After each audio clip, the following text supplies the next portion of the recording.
program will begin shortly. Launch sequence. Activate.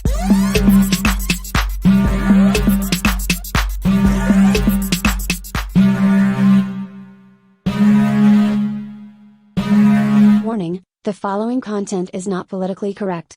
Viewer discretion is advised.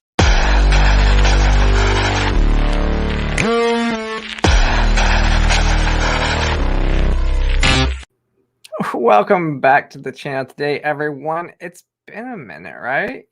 Happy New Year's. Merry Christmas. I miss you for that one too. So hope everybody had a good holiday. I know I had said that I was possibly going to be streaming a couple weeks ago. It was a lot. Okay, I was busy doing everything, traveling the month of December, but we're back now, and we got a lot to talk about. I mean, we didn't,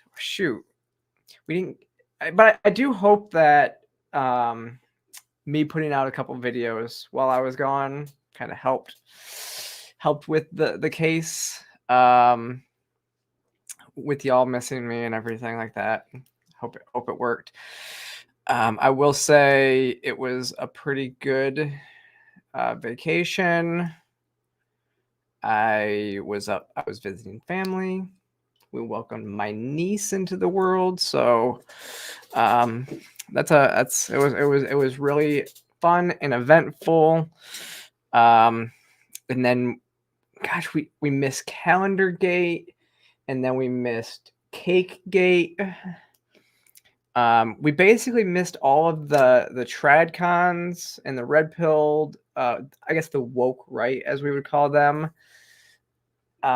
We missed all of their meltdowns on Twitter this week, and at women this time, not at trans people, which was kind of fun for me because I could sit on the sidelines and just watch.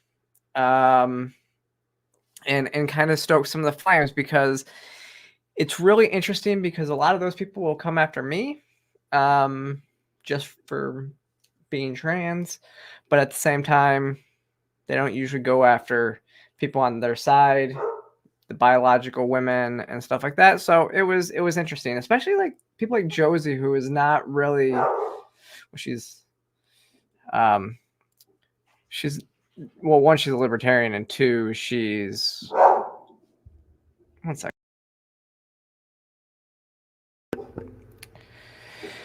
But yeah, she's definitely not like the e-thought type per people. So it was really interesting to watch. And then you had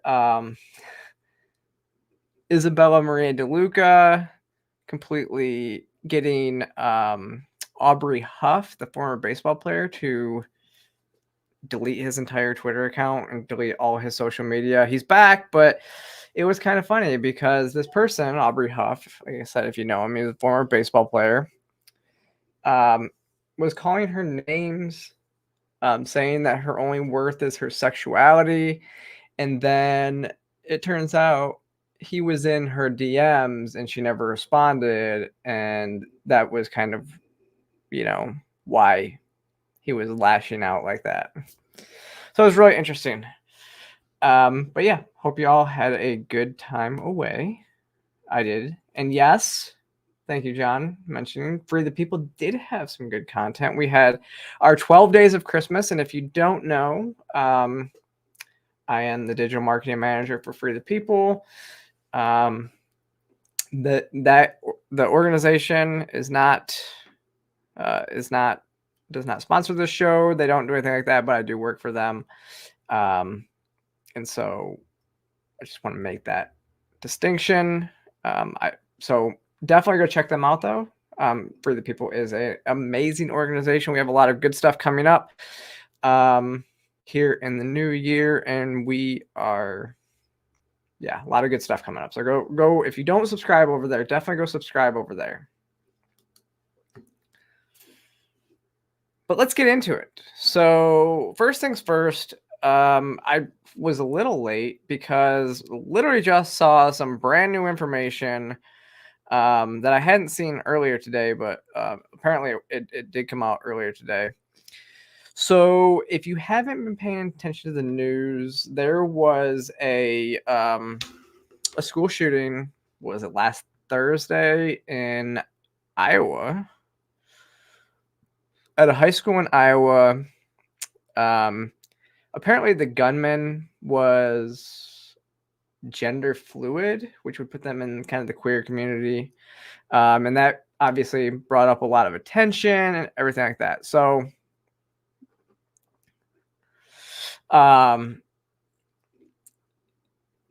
will say I don't, I don't have a habit of my personal. Let me see, I personally have a stance and a policy against naming mass shooters in my content. For the reason that I don't want to make them famous. I don't want to give them credibility. I don't want anything like that. I want us to remember the victims. And because I do think that kind of highlighting them and naming them and doing all that is part of what drives them to do these types of things, because they feel like they will become famous if they do. So that's why I don't. But this is interesting because in the last all these past shootings, I I don't know the last time we had a mass shooting that the person was not known to the FBI beforehand. And new information, this shooter was apparently, the FBI was warned about this shooter.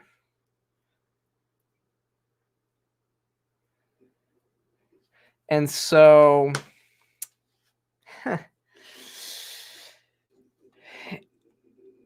it doesn't surprise me. And actually it is interesting because so the Daily Mail actually said one user emailed the FBI agent screenshots of the server but didn't hear back. And the chat room was closed before the shooting happened. And interesting. 1 second. Load this back up.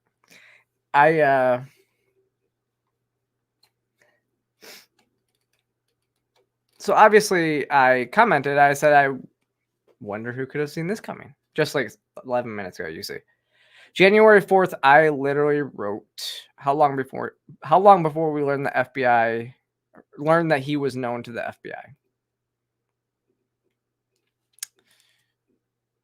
It's one of those things that you can see coming at this point, that the FBI is more worried about your grandma who just so happened to be on the lawn of the Capitol building on January 6th than they are actually doing, like, stopping mass shootings, finding child sex offenders or sex offenders who abuse children.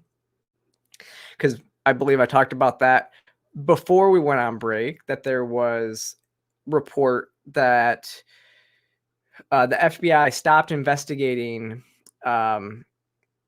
pedophiles in order to focus on January 6th people. And January 6th was yesterday, so it's a relevant topic to talk about today as well. And we will get into that a little bit later. But I thought this was interesting. Like I said, this just came up on my feed just before we came on, and so I wanted to talk about it real quick, especially since the first thing I was going to talk about was actually my my latest op-ed, which is in the wake of the shooting. Obviously you have those on the right who are going the mental illness route and saying that all trans people are mentally ill and all this stuff, and they're highlighting how many of the last mass shooters have been trans. It's not a big number, obviously, even in the grand scheme of the trans population, but it is more than it seems to be a growing trend. And we also see trans people starting, like, people in that side being more saying they're violent, more violence and stuff like that. And so it really started to make me realize. So I wrote an op-ed in Human Events. It's in the description below. You can go read it. But I am starting to realize, yes, a lot of people in the so-called queer community, especially if they have a non-binary trans identity or anything like that, where you have to go get seen by a doctor and everything like that to get diagnosed. Now, we don't know what diagnosis this person had, but he would have been considered in the transgender community. And as I said, transgender being somebody who identifies as a gender different from their sex at birth, which is not to be confused with a transsexual who is diagnosed with gender dysphoria and transitions to be perceived by society as the opposite sex. Big difference there. We know that. We know what I've talked about quite a bit there. But what's starting to realize is we know in the last few years, doctors have been ignoring all these other comorbidities and kind of pushing pushing that it's just trans is the reason for their discomfort. It is, that's the reason. And they forget and they don't treat all the other issues that a person's having.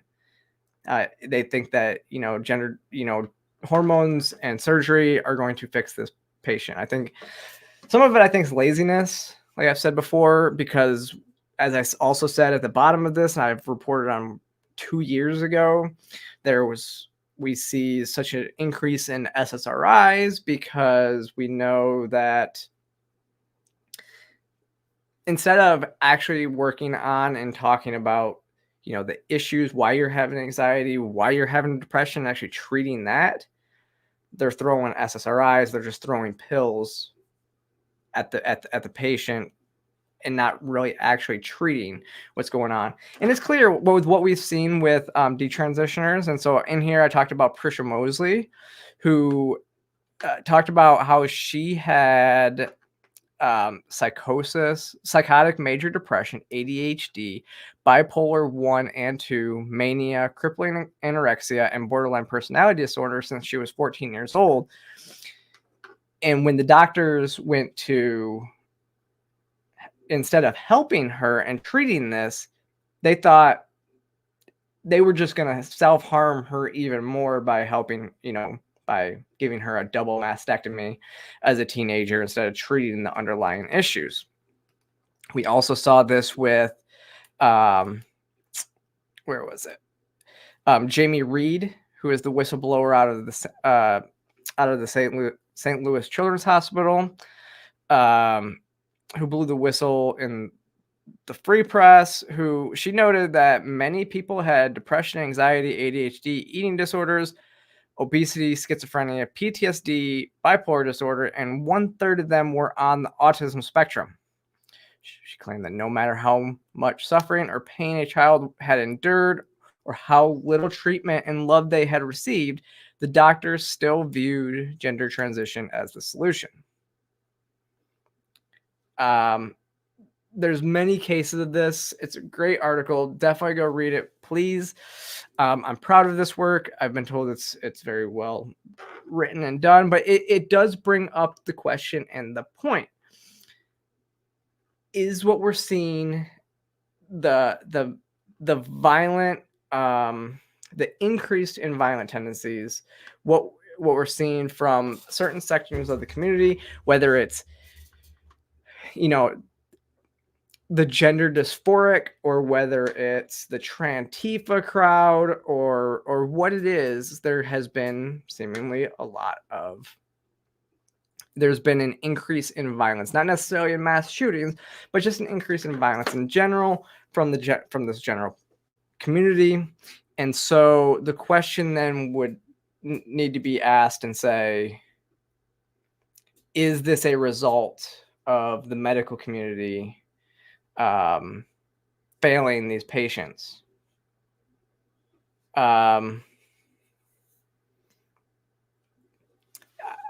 It's the question I asked. I don't know. It's a theory of mine.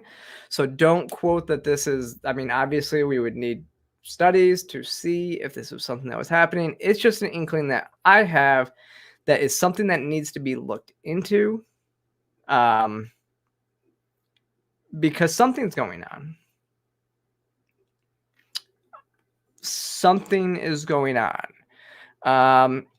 And at the same time that something is going on, we have the Republican governor of Ohio vetoing a bill that would prevent hormone replacement therapy and surgeries on minors. It also would have prevented males from competing in female sports. And lo and behold, it turns out that Governor Mike DeWine also took $40,300 from Ohio hospitals and hospital associations. Imagine that. Now, if you've followed me for a little bit, you know we have one of those here in Georgia, and I am proud to say that I am working to get this person removed from office via primary challenge. I am working with their primary challenger to win this case, because this person tried to stop the bill, is the reason why we didn't get puberty blockers added to the bill. And so I just hope that now we have somebody like that steps up and takes Governor DeWine's position. There is no reason. We have Democrats who are getting threatened. Like I don't have it pulled up, but there was a Democrat, can't remember what state it was in, but he was threatened for voting with Republicans on a bill just like this, like physically threatened by his party for not towing the party line, simply for wanting to protect children.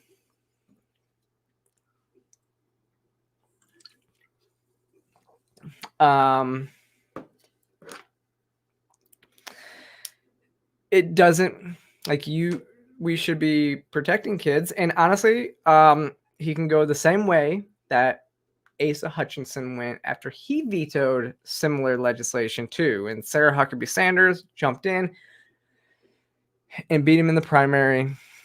Hopefully we see that soon. The good news is from Ohio is that they did pass the bill with a veto-proof majority. And so as long as they come back and are able to have I don't know how their session works. It's different in each state. Like we did go through this with Louisiana. Louisiana overrode the veto, but I'm pretty sure Ohio will do the same, even though Ohio doesn't exist. If you don't get the joke, I'm from Michigan and I don't like Ohio.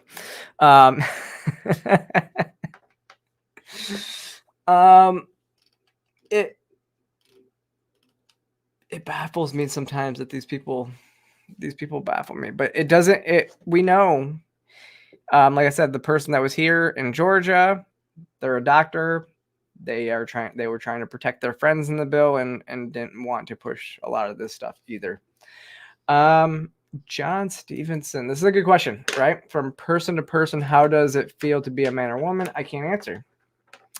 You know, it is interesting. I always say that I don't know either. I don't know if even, you as a man feel the same as the next man, the person next to you. Everybody lives a different experience and different life. So how do you know what it's like to be a man or woman? All I can answer, because I don't know what it feels like to be a woman, all that I can say is that for me, it was never me feeling like a woman. It was me being uncomfortable with my secondary sex characteristics. If you've seen me talk, I make this distinction very much. Like that is what gender dysphoria is. That's what sex dysphoria is. It's a discomfort in your biological sex and wanting to be perceived and to basically live your life being perceived as the opposite sex. That's dysphoria. And I think the best way to see if it is dysphoria is to see, like, if you were naked on a desert island, would you still be uncomfortable? And for me, the answer was yes, because it was an uncomfortability with my secondary sex characteristics. It's not about anybody else. So that's answer there, because I don't know how you would even do a study to see if men and women felt the same. All I know is testosterone and estrogen make people feel different, but I do know with gender dysphoria,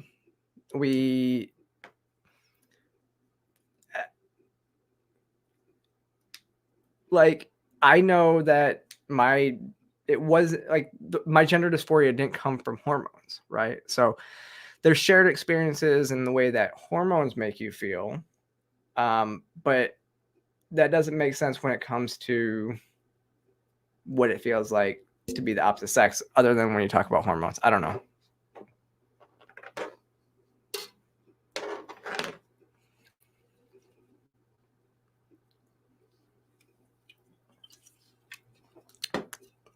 Yeah. If you like being a man, you like being perceived as a man, and you like your body the way that a man looks, like, again, your secondary sex characteristics, then yes, that would mean you're not trans, John. I think we both know you're not. All right, let's move on, though. Lastly on this, though, because, again, people like Governor DeWine and others who try to say that, like, puberty blockers are fully reversible and that this is life-saving medicine. And I was in this argument with Samantha Lux over the weekend on Twitter. I don't do reaction videos like that to other people, other creators, but yes, you can go see that on Twitter. We were at quite the back and forth. It was kind of annoying. What's interesting is now the University of Wisconsin-Madison was approved for a $600,000 grant to study the lasting effects of puberty blockers on children's brains. The researchers actually hypothesized on this that the puberty blockers would lead to lasting changes in a developing brain. What's really interesting about this is one of the researchers that's hypothesis is also one of the ones that that is quoted as saying that they are fully reversible in, I believe, the WPATH study. I can't remember exactly what it is. Again, don't quote me. I'm going off of memory here, but it was, yeah. So one of the doctors from the university has been doing this a while, and now despite that, they expect to see decreased adolescent anxiety, but also the potential changes in biomarkers associated with mental health risk, fertility, bone and kidney health. They're going to use Lupron on rats, which is prescribed off-label for gender-confused youth. And in the notes, the doctor admitted that research into the effects of the using puberty blockers and cross-sex hormones is severely lacking, despite major medical organizations like the American Academy of Pediatrics claiming they are reversible. How do you claim that something is fully reversible if medical data is severely lacking? This has been my issue for a very long time. We know it. Talked about it. Everybody on the Jubilee panel that I was on agreed that we are lacking data. And so instead of actually performing scientific research on this, we are basically conducting a massive nationwide study on gender youth, right? So They don't have the data on it. So if they give it to you or your kids or the kids down the street or all these other kids, and then they start finding that there are issues with it, then they will say that they're not fully reversible. But until then, make no mistake, anybody who's being prescribed this right now off-label is part of a massive experiment.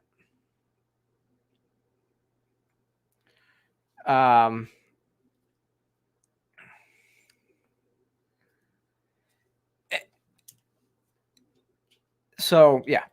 Let me see. It says these reversible treatments can also be used in adolescents who experience gender dysphoria to prevent development of secondary sex drive up to 16 years of age. The approved study, however, hypothesized that Lupron will have lasting effects on the brain, behavior, and physiology from even short-term Lupron treatment. And still, the AAP has been long cited, as well as WPATH, to say Lupron is fully reversible. Even though they've never been approved for use by the FDA, and the makers have never actually asked for them to be approved by the FDA. And we know what Marcy Bauer said about patients who are actually prescribed and then go on to transition and have surgery later on. Stop. We need to stop this stuff. Yes. So it's interesting. I'm actually happy to see more studies being done about this, so that way we can show that they're not fully reversible. Will they ever say that they're fully reversible, or that they're not fully reversible? I don't know if they will ever come out and fully admit that they're not.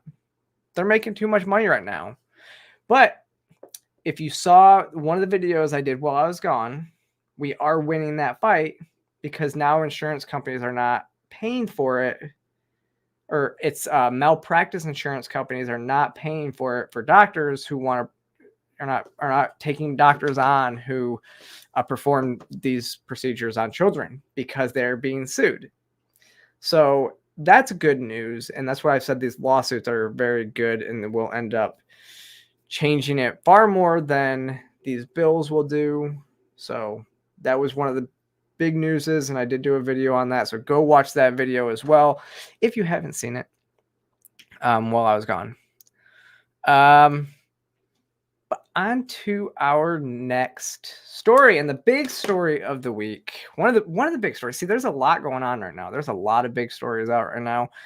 So one of the big stories is, and this just came today, and I haven't even really read this fresh batch. I've been reporting on all the other batches this weekend, but a new fresh batch of 17 exhibits from the Epstein documents were unsealed today. I think this is the fourth release of documents.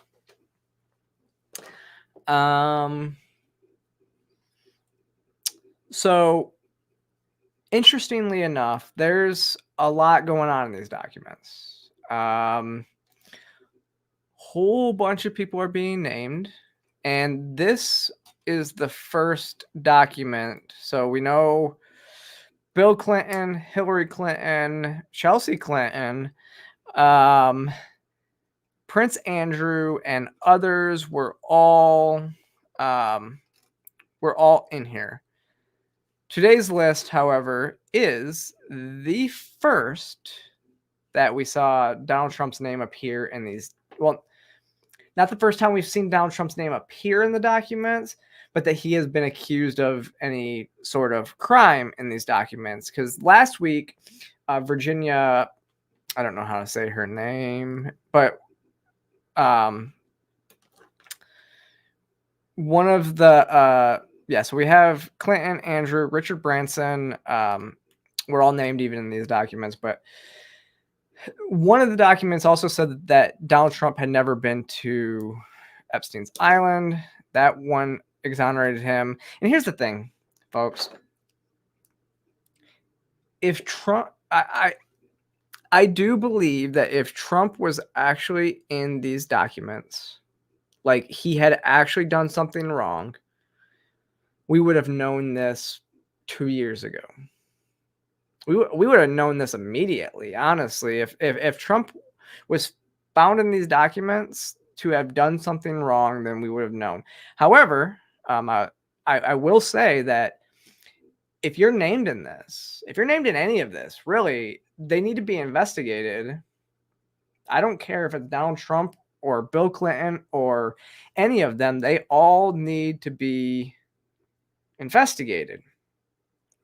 Here's the issue, though. Who do we trust to investigate?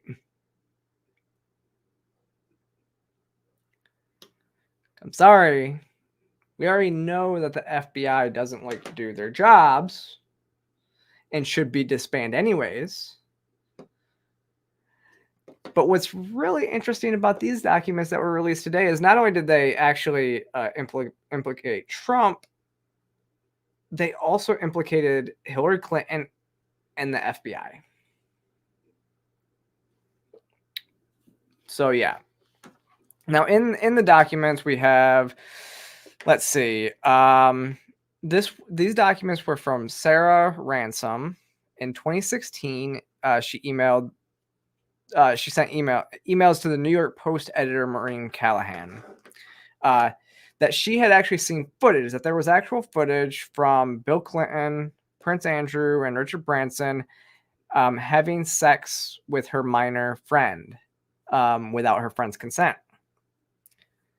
Now, actually, I don't think we talked about this either, about the honeypots that came out while we were gone. There was one representative talking about, well, we didn't talk about the gay sex tape that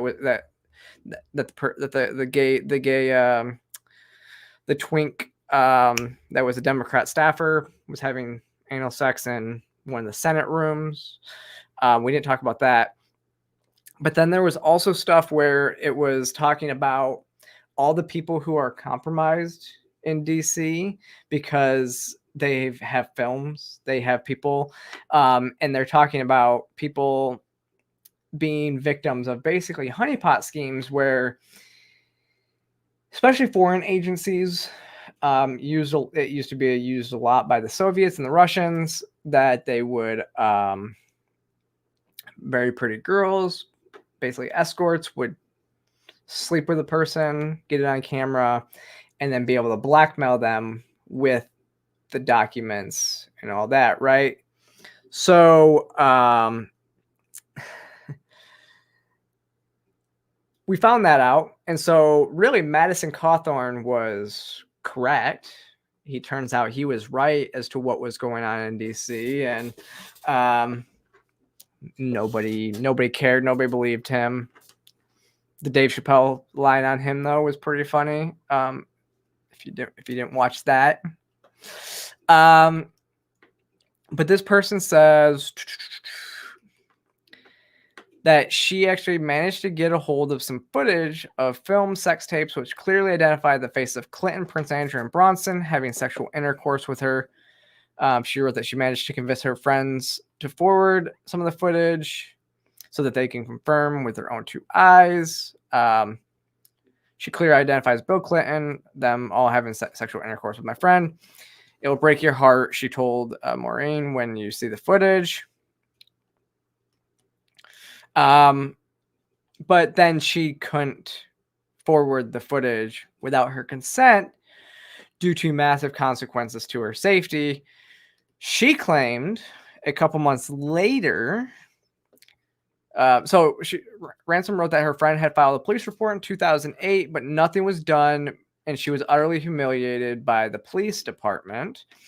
A couple months later, she was then approached by special agents that were sent directly by Hillary Clinton herself in order to protect her presidential campaign in 2008. So again, if Hillary Clinton is willing to use and the FBI is going to, rough up somebody to keep them quiet, how do we trust the FBI to investigate these people?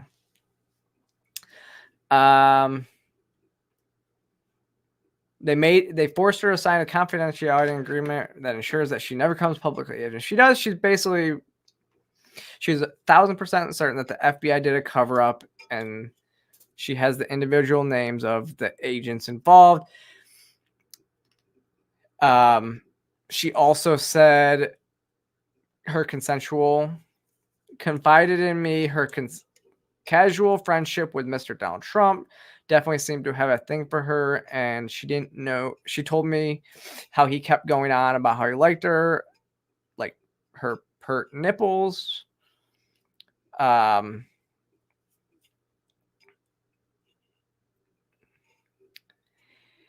Then this is the thing is,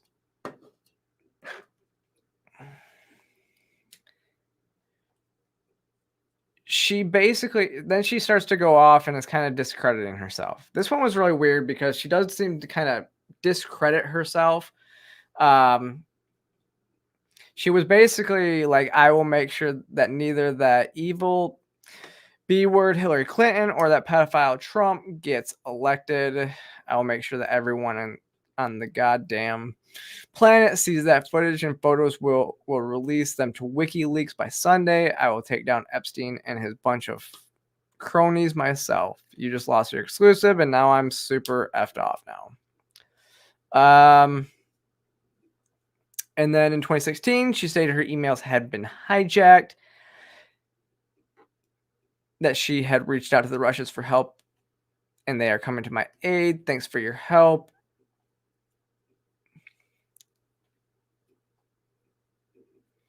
Like, I don't know. It's just very much, it's really weird.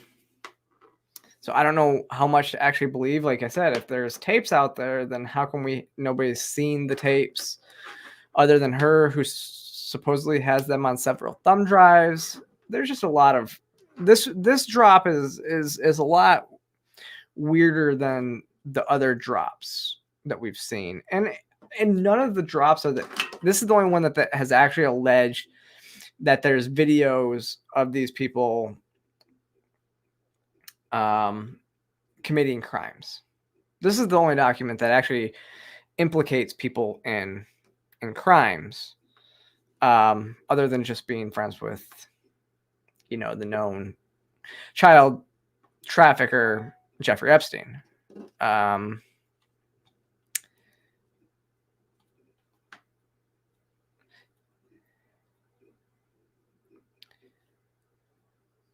Yeah, I guess she said that she was reacting.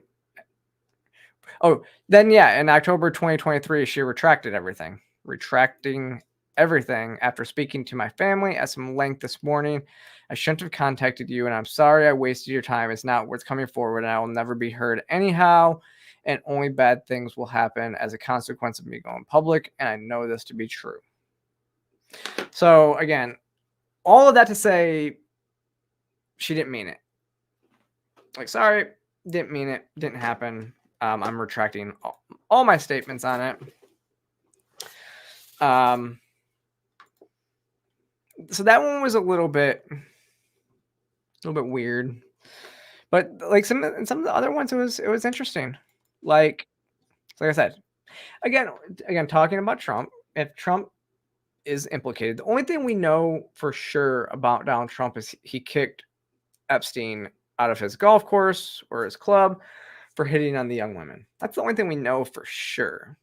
But they are photographed together. They knew each other. We don't know how close they were.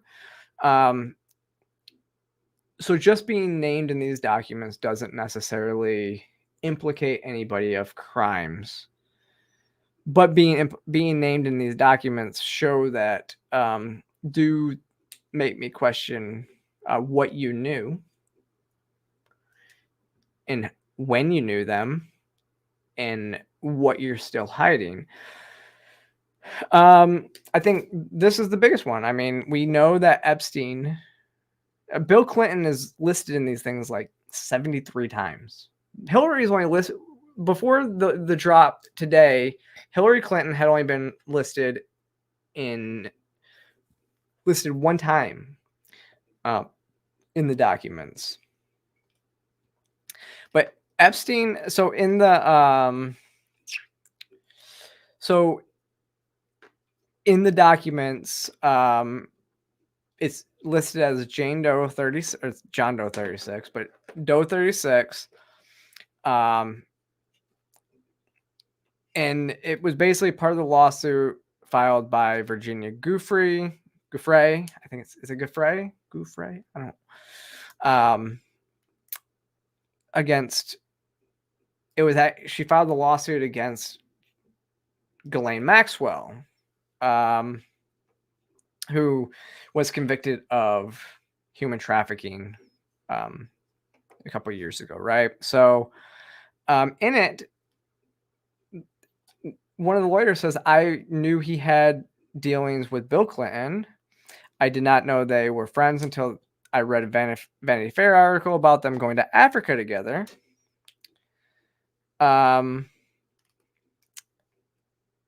Did Jeffrey ever talk to you about Bill Clinton? And the witness says, he said one time that Clinton likes them young, referring to girls.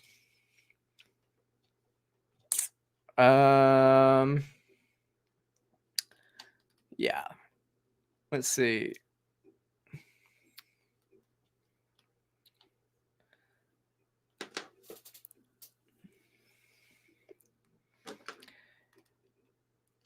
And still, I mean, yeah, the Clinton spokespeople are denying that Clinton. It's funny, they deny that Clinton knew anything about Epstein's terrible crimes, and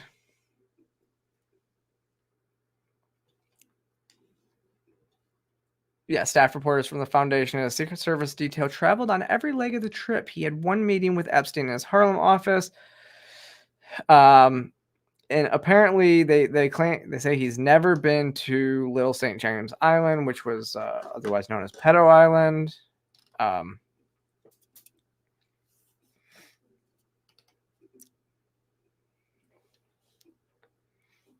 So that's another one. But it's interesting. They say that they weren't friends, and yet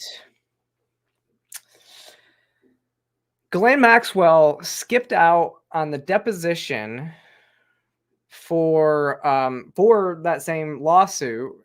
You know, her deposition, which she had coordinated and all that, and Maxwell had canceled, saying that her mother was sick and she was going to be out of the country. Yet a short time later, she was then seen, photographed right here, at Chelsea Clinton's wedding. Interesting. It also came out that, and this is the time that Hillary Clinton was named in this, was when it came out. They were trying to, they wanted all of the correspondence between, actually it might even be in this. Let me see.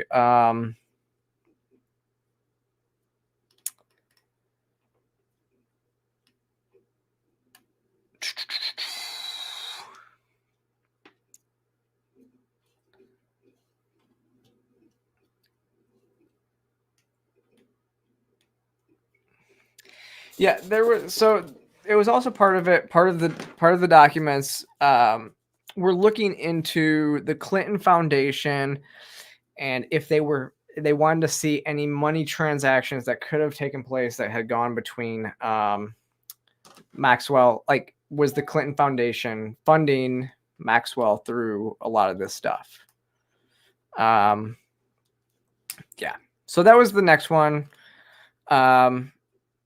Like I said, in other documents show that Giuffre actually, I think, said that Trump never visited Epstein's home or island and had no contact with underage girls. This person said when did Donald Trump flirt with you? She said he didn't. That's what's inaccurate. Doesn't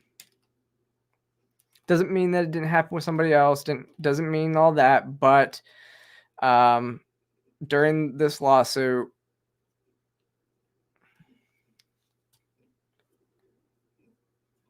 Gouffre, it was actually in Gouffre who said he didn't take part in any sex with any of us, but he flirted with me. He'd laugh and tell Jeffrey, you've got the life. Gouffre told the manager he did not partake in any sex with us, but it's not true that he flirted with me. Donald Trump never flirted with me.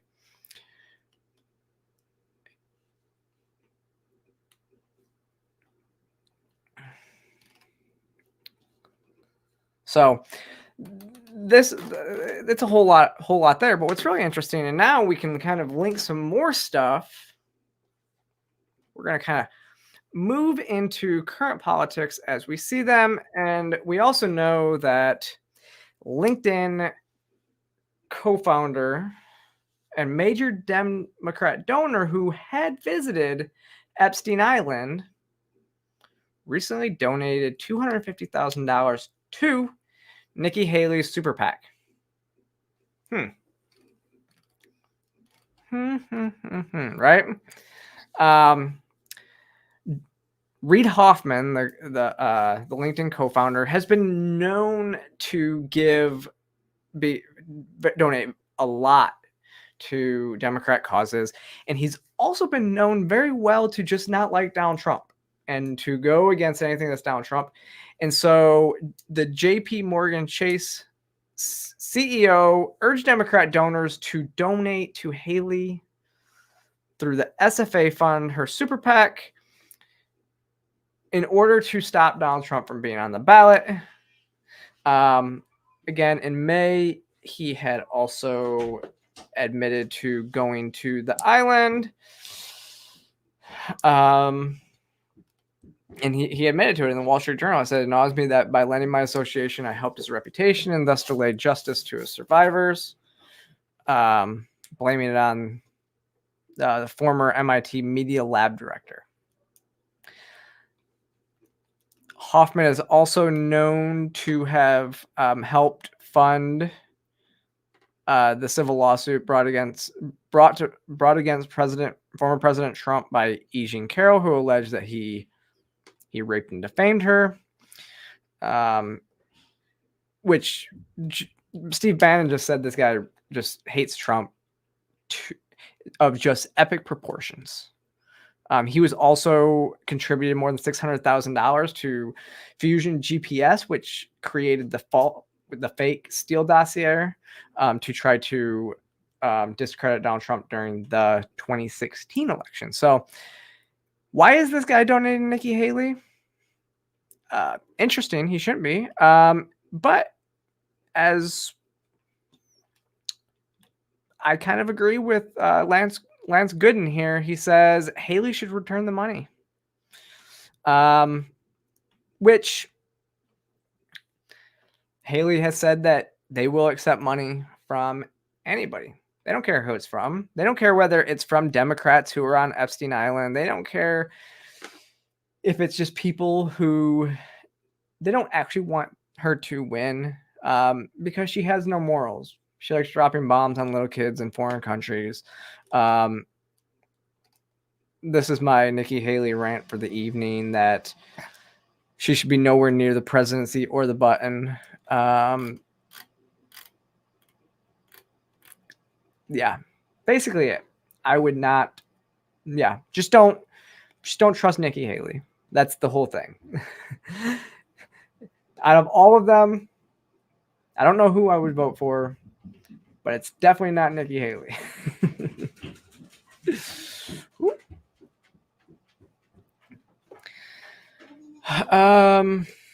Let's see. What are we moving on to? We got 10 minutes, so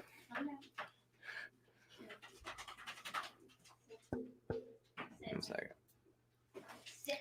We will move to what do we want to do?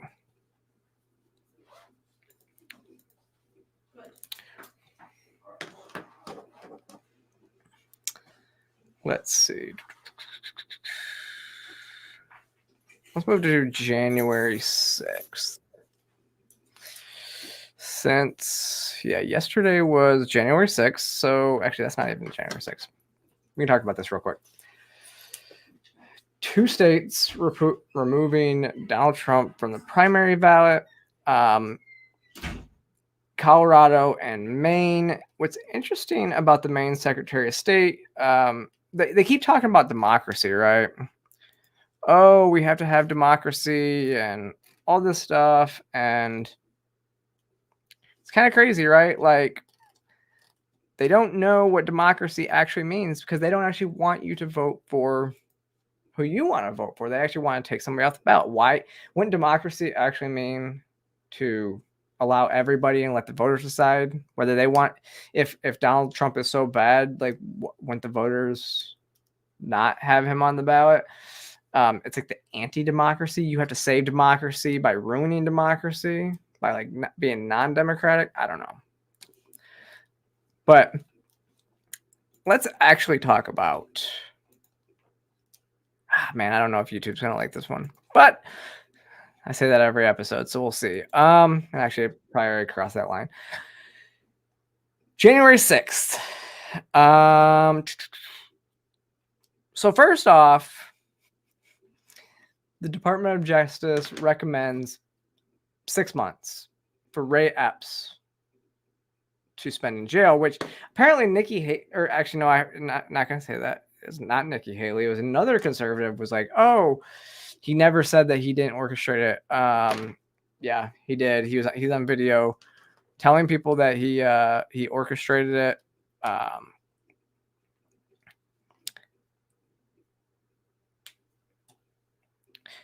They gave him a plea deal because he tried to de-escalate the conflict. When the night before he was telling people, he's caught on camera telling people, we need to go into the Capitol. And then he texted his nephew on the day that he orchestrated it. So seems a little suspicious of the FBI was not involved when they've said that they don't even know how many agents they had in the crowd that day. They've admitted that. But yet, even Mike Pence says he's going to take the FBI at their word that they didn't help orchestrate some of it. They didn't have provocateurs in the crowd. Pretty interesting because, you see just people meandering, not doing anything on the inside, just taking pictures. Sure, there were some people that were violent that day. We know that. We see in the videos. But yeah, let's take a look at this. It's not just President Biden who's focusing on January 6th, of course. You have Donald Trump still talking about it. Do you want to just take this opportunity to clear up this lie that the FBI was leading the charge on January 6th? It's obviously not true. I'm sure you know it's not true. Do you want to make that clear to the voters?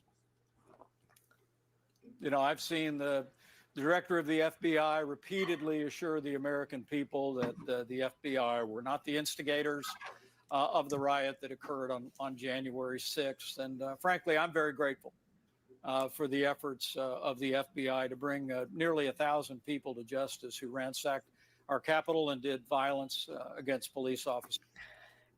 So if the FBI says they didn't do it, I guess they didn't do it. Right? Right? I guess they didn't do it if they're saying it. I mean,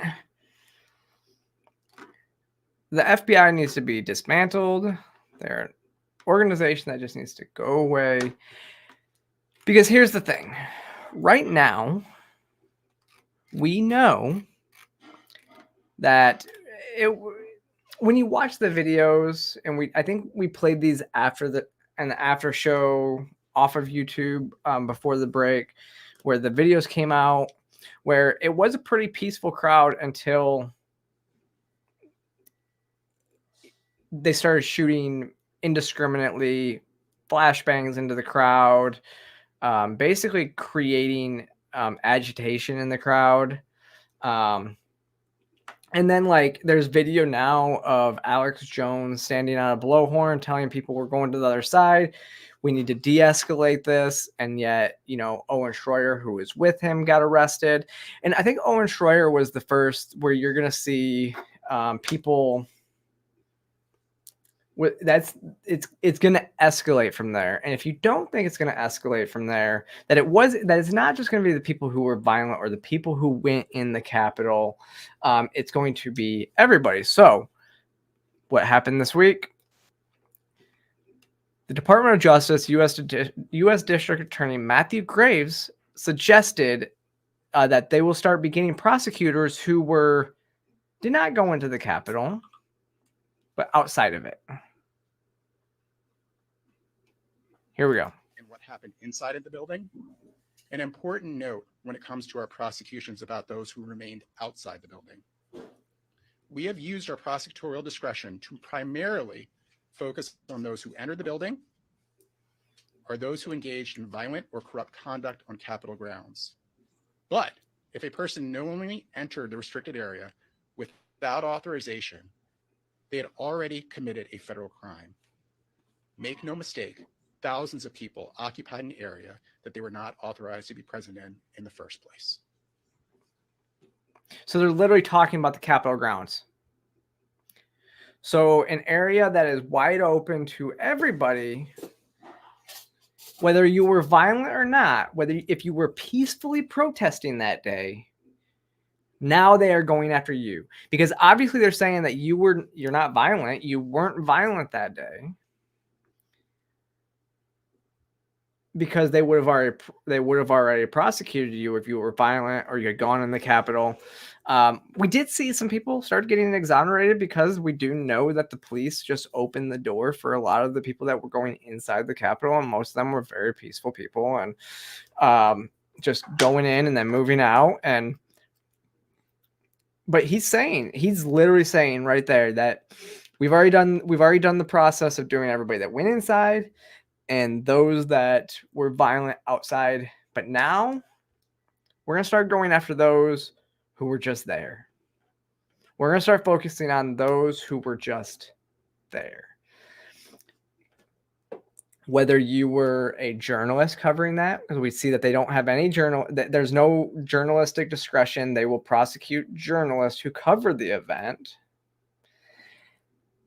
as long as you're on the right, the wrong side of them. And it does not matter. Because you were executing your First Amendment rights to protest on Capitol grounds, a public place that we as the voters, even if you were peaceful, they don't care. They're going to prosecute. They're going to completely prosecute. And we're seeing this a little bit already, right? So this story, actually, this was interesting because this person, her name's Karen Jones. She led the Pledge of Allegiance on the Capitol before entering the Capitol Rotunda that day, or after. So she was prosecuted for entering the Capitol Rotunda and citing the Pledge of Allegiance on the steps. She said on the Kill Tony podcast that she had been in the Capitol many times. She didn't think that she was doing anything wrong by going in the Capitol because it was just open. She went in there, and it is interesting because she walked in. I looking at the criminal complaint against her, she walked in. She entered the building at 3:01, hung out in the rotunda for a little bit, and then exited the building at 3:28. Wasn't violent, anything like that. Just went in, got out, and then left. And she was arrested back in November. Or the criminal complaint was filed in November after she was on this show. What, 3 years since it happened? Now they're going to charge her. Like, it's getting ridiculous. I don't know if I can say much more than that on YouTube. We've crossed an hour, but I do want to talk about something real quick so that everybody kind of knows. If you haven't been paying attention, Alaska Airlines had a door plunge blowout on a new Boeing 737-9 MAX last week. And so what this is, so apparently, when Boeing, the way that the National Transportation Safety Board had said it was, when you order an aircraft, there's different configurations. Think about it like when you order a car, there's different configurations. Well, the outside of the plane, the shell of the plane is going to be the same on all.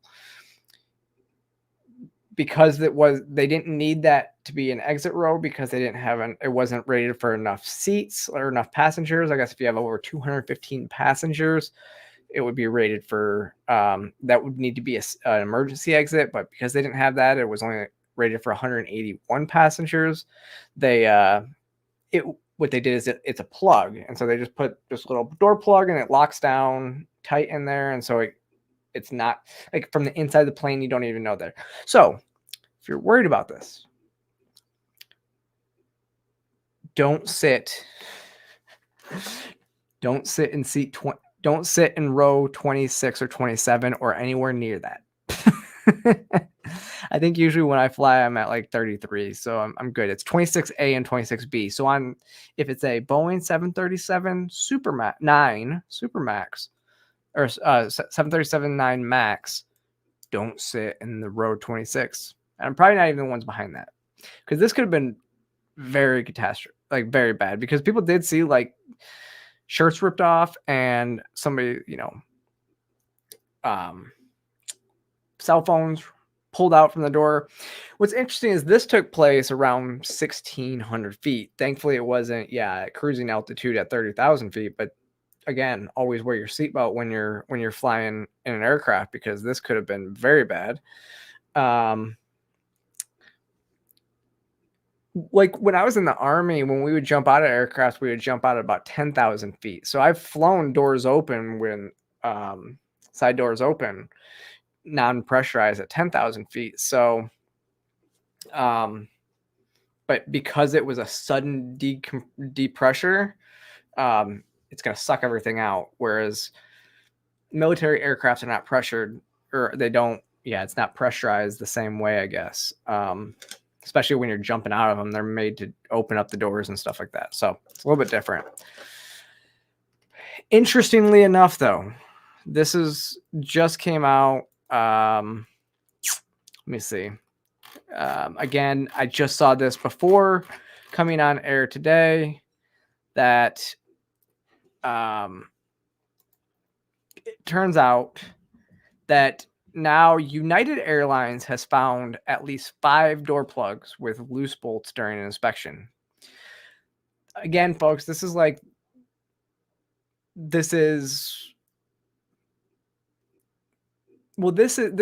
even worse probably than, not as worse. It's not worse than the Boeing 737 MAX 8s.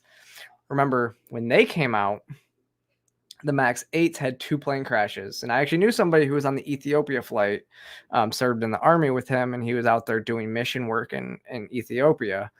And he was on that flight. And that was due to software issues, right? It was a new software that made the plane kind of dive in the, manual, and then they had switched to manual mode, and it just, like, there was no correction for it. Like, you couldn't, there was something with it, and then it didn't work on the second one. And so then they grounded all of the planes for 2 years, all the MAX 8s for 2 years. And now we're seeing the same issue with the MAX 9s as they come out. Like the plane that door plug ripped off of was certified for use in November. It was a brand new plane. And now United Airlines is finding at least 5 planes out of like 181 planes in circulation right now. At least 5 more. So 6 total had issues with those door plugs. it seems like, and you know, it is interesting because yeah, people have brought this up. Nikki Haley again used to sit on the board of Boeing.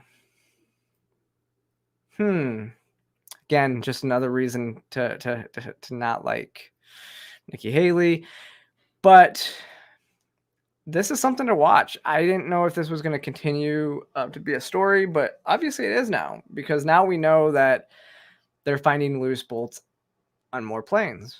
So this could have happened on a number of other planes. And it happened on the one, and now we thankfully, I mean, the good thing that they grounded all of them, and honestly, thank God there was nobody sitting in 26A or 26B. That could have been that could have been catastrophic if somebody was sitting in those seats. Like, what are the odds that those are the 2 seats that are empty? Out of 7 empty seats on the plane, those 2 seats were empty. It's crazy. But y'all, with that, I'm gonna say goodnight. Thank you all for joining me again. It's good to be back. I am going to be on a Kick show for, I forget what show it is tonight. I'm going to be on a Kick show at 9:00 tonight, though. So, so watch out for that. And I will, yeah, it's good to be back. Good to see y'all. Good to talk with you, hang out for a little bit. And remember, click that like and subscribe button. Follow me across all social media platforms, and I will see you next time.